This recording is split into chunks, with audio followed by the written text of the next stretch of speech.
Hello student, कैसे हैं आप सभी। तो मैं आपका भी कैसे नोटोनी ट्यूटोरियल्स में आपका स्वागत करता हूँ। अच्छा, प्रीवियस क्लासेस में हमने एचसीटी सिस्टम के अंदर different HCT products, different organism, kidney पढ़ा, किडनी के स्ट्रक्चर्स को पढ़ा, फिर किडनी की फंक्शनल यूनिट नेफ्रॉन को पढ़ा, कॉर्टिकल नेफ्रॉन्स उसकी भी स्पेशली पढ़ा, जक्स्टा मेडुलरी नेफ्रॉन्स को पढ़ा। यानी ऑल इन ऑल देखा जाए तो हमने एक्सक्रीटरी सिस्टम के स्ट्रक्चरल पार्ट को कवर कर लिया। अब उसी कहानी को आगे बढ़ाते हुए अब हम फंक्शनल पार्ट को कवर करने वाले हैं। प्यारे बच्चों, मैं बता दूं कि फंक्शनल पार्ट में सबसे पहले हम जो टॉपिक पढ़ने वाले हैं वो है यूरिन फॉर्मेशन। यानी कि हमारी किडनी जो है ब्लड को प्यूरिफाई करके यूरिन का फॉर्मेशन किस प्रकार से करती है। प्यारे बच्चों, नीट के अंदर ये बहुत ही फेवरेट टॉपिक है। टीचर अक्सर इससे सवाल पूछ लिया करते हैं और कई बार जब अच्छे क्वेश्चंस को बनाना होता है तो वो इसमें कुछ न्यूमेरिकल्स को भी ऐड करते हैं, जो कि अगर आपको कंसेप्ट क्लियर है तो ही सॉल्व होता है। ठीक है, तो ये सारी चीजें हम इस क्लास के अंदर समझ लेंगे, इस तरीके से पढ़ लेंगे कि आपके कोई भी न्यूमेरिकल्स अगर हार्ड से हार्ड क्वेश्चन इस टॉपिक से बनाने की कोशिश अगर टीचर करता है तो भी आपसे वो सॉल्व हो जाए। ठीक है, अभी जो यूरिन फॉर्मेशन है, तो यूरिन फॉर्मेशन के अंदर कौन से स्ट्रक्चरल पार्ट है ना, यूरिन फॉर्मेशन के अंदर आपके कौन से स्ट्रक्चरल पार्ट है उसको मैं थोड़ा सा बता रहा हूँ। हालांकि ये मैंने चीजें आपको प्रीवियस क्लासेस में बता दी है। ठीक है, तो मैं एक छोटा सा ब्रीफ रिव्यू आपको दे रहा हूँ। ठीक है, ये आपको फिल्ट्रेशन स्लिट्स हो गई, दोनों साइड्स आपको बता दिए, बोमन कैप्सूल बता दिया, एफरेंट आर्टियोल और इफरेंट आर्टियोल बता दिए। ठीक है, होता क्या है, यहाँ पे जो एफरेंट आर्टियोल है ब्लड की डायरेक्शन कुछ इस प्रकार से होती है। ये देखिए, ब्लड इस तरीके से आता है। ठीक है, यहाँ टफ्ट ऑफ कैपिलरीज में, ठीक है, इन पूरे नेटवर्क के थ्रू पास करता है, कैपिलरीज के नेटवर्क के थ्रू पास करता है। ठीक है, ये देखिए इस तरीके से पास करता है और फिर क्या करता है, इफरेंट आर्टियोल जो है इससे बाहर निकल जाता है। ठीक है, one of the most important thing जो आपको हमेशा बच्चे याद रखनी है वो क्या याद रखनी है कि जो एफरेंट आर्टियोल है, एफरेंट आर्टियोल का ये वाला जो डायमीटर है ना, एफरेंट आर्टियोल का आप इस डायग्राम में देख भी पा रहे होंगे कि ये जो एफरेंट आर्टियोल है इसकी जो डायमीटर है वो ज्यादा होती है इफरेंट आर्टियोल से। ठीक है, इस पॉइंट को याद रखना, इस पॉइंट की वजह से कुछ बहुत इंपॉर्टेंट रोल प्ले करता है ये डायमीटर का जो डिफरेंस है। दो आगे स्टेप्स को समझते हैं कि इसके अंदर कैसे कैसे चीजों को प्रोसीड किया जाता है। ठीक है, तो इसके अंदर क्या होता है कि सबसे पहले आपको ये जो यूरिन फॉर्मेशन का स्टेप है ये शुरू होता है हार्ट से। ठीक है, जी हाँ, आप बिल्कुल सही सुन रहे हैं। मैं पढ़ा भले किडनी रहा हूं, लेकिन ये जो कहानी है यूरिन फॉर्मेशन का जो सिस्टम है, ये जो पूरा सिस्टम है, ये कहां से शुरू होता है, हार्ट से शुरू होता है। ठीक है, तो 5 लीटर पर मिनट जो हमारा कार्डियक आउटपुट है हार्ट का, इसका मतलब है ये कि हमारा जो हार्ट है कंप्लीट बॉडी को पर मिनट 5 लीटर का जो ब्लड है उसको पंप कर देता है। ठीक है, अब जो है इस 5 लीटर में से भी बच्चों अगर आप देखेंगे तो 5 लीटर में से भी जो 1/5 पार्ट होता है ना, 1/5 पार्ट जो आपका होता है, जो कि अराउंड 1100 टू 1200 ml बनता है, 1100 टू 1200 ml बनता है। ये हमारे क्या करते हैं, किडनी को दिए जाते हैं।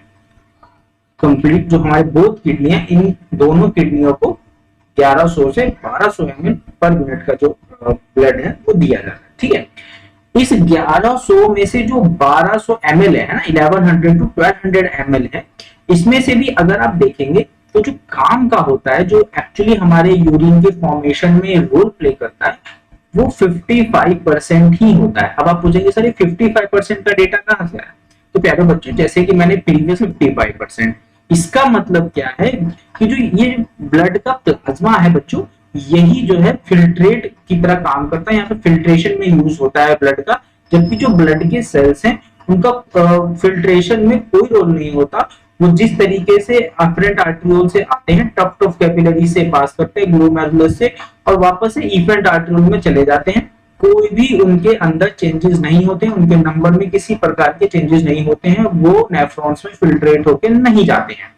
ठीक है, सिर्फ प्लाज्मा ही यहाँ पे जो है आपका क्षमता है फिल्ट्रेट को बनाने में हेल्प करता है। ठीक है, और प्लाज्मा के अंदर भी अगर आप देखेंगे तो जो कुछ प्रोटीन्स होते हैं, कुछ प्लाज्मा के प्रोटीन्स होते हैं। ठीक है, प्लाज्मा के प्रोटीन्स होते हैं, ये प्लाज्मा के प्रोटीन भी उस फिल्ट्रेट का हिस्सा नहीं होते हैं, है ना, उस फिल्ट्रेट को बनाने में रोल प्ले नहीं करते हैं। यानी जो ब्लड प्लाज्मा है वो 55% जो हमारा 1/5 वॉल्यूम आ रहा है ब्लड का हार्ट से किडनी को मिल रहा है पर मिनट, उसमें से 55% ही वो हिस्सा है जो किडनी को मिलता है, और उस क्या कहते हैं उसी से आपका ब्लड प्यूरिफाई होता है। ठीक है, अब क्या है देखिए 55% यहां तक की कहानी समझ में आ गई आपको। ठीक है, अब देखिए क्या होता है कि 55% जब अगर आप देख लेते हैं तो जो कि around on an average 650 ml बन जाता है ना, 650 ml बनेगा। ठीक है, 1100-1200 ml कंप्लीट ब्लड आया। ठीक है, और उसमें से 45% ज्यों का त्यों निकल गया, एफरेंट आर्टियोल से आया और एफरेंट आर्टियोल्स के थ्रू बाहर निकल गया विद द हेल्प ऑफ क्या कहते हैं ब्लड सेल्स जो थे वो बिल्कुल प्यूरिफाई नहीं है और वो धीरे धीरे करके एफरेंट आर्टियोल से निकल गए। 55% आपका किडनी के अंदर फिल्ट्रेट के तौर पे काम आया। ठीक है, अब देखिए क्या हो रहा है कि अब जो मैंने आपको प्रीवियस थोड़ी मिनट पहले पॉइंट बताया था कि जो एफरेंट आर्टरियोल का, ठीक है, जो एफरेंट आर्टरियोल का डायमीटर होता है वो एफरेंट आर्टरियोल के डायमीटर से थोड़ा सा ज्यादा होता है। ठीक है, अब देखिए इसका यूज आने वाला कि नेचर ने क्यों इस चीज को बनाया। ठीक है, तो बच्चों ये जो डायमीटर का डिफरेंस है ना, ये जो डायमीटर का डिफरेंस है, इस डायमीटर के डिफरेंस की वजह से क्या होता है, जब ये ब्लड आता है और इस कैपिलरीज के थ्रू पास हो रहा होता है तो कुछ देर के लिए इस टफ्ट ऑफ कैपिलरीज के बीच में ये ब्लड रुकता है ना, ब्लड क्या होता है, रुकता है। और इस ब्लड के रुकने की वजह से क्या होता है, एक प्रेशर डेवलप होता है जिसको कहा जाता है glomerulus hydrostatic pressure. Glomerulus hydrostatic pressure, hydrostatic क्यों, क्योंकि रुकता है। कहाँ रुकता है, ग्लोमेरुलस में रुकता है, इसकी वजह से प्रेशर डेवलप होता है। और इस प्रेशर को अगर आप मेजर करेंगे तो प्रेशर कितना होता है बच्चों, 60 to 70 mmHg। ठीक है, अब देखिए इसके अंदर ये दो प्रेशर और होते हैं। ठीक है, ये जो प्रेशर, एक और पॉइंट इस चीज को याद रखिएगा, ये जो प्रेशर होता है ये सपोर्टिव होता है। ठीक है, ये सपोर्टिव है। सपोर्टिव का मतलब क्या है कि ये यूरिन फॉर्मेशन की प्रोसेस को सपोर्ट करेगा। ठीक है, अब आइए नेक्स्ट पॉइंट को। अगला जो प्रेशर यहाँ पे डेवलप होता है वो होता है कोलाइडल ऑस्मोटिक प्रेशर। तो कोलाइडल ऑस्मोटिक प्रेशर क्या है बच्चों, जो यहाँ पे कुछ सॉलिड पार्टिकल्स रहते हैं। ठीक है, ब्लड के सॉलिड पार्टिकल्स रहते हैं क्योंकि ये प्रोसेस कंटिन्यूअसली चल रहा है। ये जो पहले जो ब्लड यहाँ से क्रॉस करता है, यहाँ के कुछ सॉलिड पार्टिकल्स वहां पे प्रेजेंट होते हैं। वो क्या करते हैं, जो न्यू ब्लड आ रहा होता है, न्यू जो ब्लड की स्ट्रीम आ रही होती है इस जगह पे, उसके फिल्ट्रेशन को फर्दर ऑब्स्ट्रक्ट करते हैं, उसको रोकने की कोशिश करते हैं। यानी जो यूरिन फॉर्मेशन का प्रोसेस है उसको स्लो आउट करते हैं। ठीक है, और स्लो आउट करते हैं तो उस स्लो आउट करने का जो प्रेशर है ना, जिस प्रेशर से ये रोकते हैं ब्लड के फिल्ट्रेशन को फर्दर, वो प्रेशर होता है अराउंड 30 to 32 mmHg, है ना। और ये इसका जो नेचर होता है बच्चों, ये होता है। ठीक है, यहां तक पॉइंट समझ में आ गया। अब नेक्स्ट पॉइंट मैं आपको समझा रहा हूं। नेक्स्ट पॉइंट क्या है बच्चों, अगला जो प्रेशर है उसका नाम है capsular hydrostatic, capsular hydrostatic pressure. ठीक है, कैप्सुलर हाइड्रोस्टैटिक प्रेशर। और कैप्सुलर हाइड्रोस्टैटिक प्रेशर क्या है बच्चों, नहीं बताता। देखिए जैसे जैसे